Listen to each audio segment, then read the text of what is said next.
Hello, good morning. Nandito tayo ngayon sa Tigyao River sa May Kalawag Mountain Resort. And susubukan natin kumain fish.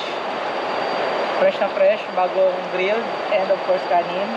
And dito sa Tigyao River, pwede kang mag-tubing, pwede kang kumain, pwede kang maligo. Maraming pwedeng gawin dito sa Kalawag Mountain Resort. So pumunta na kayo rito. So yun lang, salamat. Bye-bye. Ma'am, thank you so much. Hello guys, let's eat our dinner. Meron tayong ano daw kung anong tawag sa isda na ito. And of course, rice. Solo, syempre solo tayo. And naririnig nyo naman yung background, ilog. Kasi itong cottage na ito ay nasa tabi lang ng isang ilog. Ganito dito ka peaceful sa Kalawag Mountain Resort.